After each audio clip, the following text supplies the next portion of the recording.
I think it will show that this whole operation, for the last 2 months, the terrorizing of our neighborhoods, the brutalizing of people here, has all been unlawful.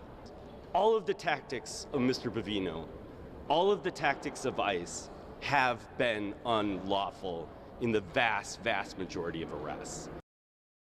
By this Friday, they need to present to us who they are claiming is a public safety risk of the 615. They identified apparently 12 today that they think, but they had no justification, okay? That's by Friday. That then is supposed to set in motion them to be released, right? He has said, I'm gonna stay that at your request, the process of release, for a week, till the following Friday. Separate from that is, of course, the people that weren't on that original list. So all the people that have been arrested since October 7, for example. They are to produce to us a list comparable to what they did with the 615 as to all of those arrests up to the present. And I believe that was by November 21st. They are held all over the country. And that's where the logistics of at the end, my colleague was asking, like, how is this bond? How are they going to be notified? The logistics of where these people are is going to be a piece we really need to work through with the government, because we want this to be realized. So it's across the country? At this point, they are being held across the country, correct.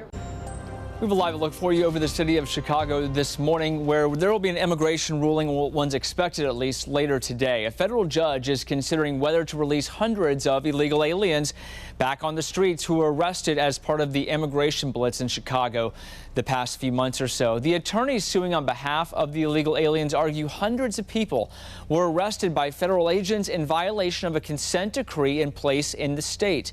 The decree limits the circumstances which agents can make warrantless arrests while enforcing immigration laws. Well, ICE had agreed to some parts of the consent decree, like determining whether there is probable cause a person's in the country illegally, or whether if they're a flight risk or not. DHS fired back in the courts right away, saying Congress granted Homeland Security the power to grant release and parole of the illegal aliens. That was part of it. They say federal judges cannot order DHS to release any aliens on parole because Congress stripped them of that authority. A lot to keep track of. We'll do it for you as this goes through the court system later this afternoon. Jan. Now to Chicago tonight in the immigration crackdown there. The Trump administration now asking an appeals court to pause a judge's ruling that blocks some use of force against protesters and journalists. The ruling bans federal agents from using riot control weapons like tear gas or pepper bullets unless it is a life-threatening situation. And immigration officials just announcing an arrest after someone fired at Border Patrol agents Saturday in Chicago. Now, no one was hurt there, but get this. DHS officials say agents were boxed into a street and as well as an alleyway there when the man opened fire in a passing SUV, then immediately drove off. This is indeed an illegal alien that had a prior felony conviction for firearms. I just got off the phone with the FBI. They're doing a fantastic job alongside ATF and Chicago Police Department to wrap this case up pretty quickly. Within 48 hours, they already have a suspect.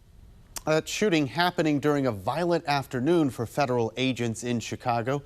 DHS saying protesters threw paint cans and bricks from rooftops above at Border Patrol vehicles. You see the damage in the pictures we're showing you here. It got so bad, in fact, Chicago police had to evacuate the area. 9 people were arrested on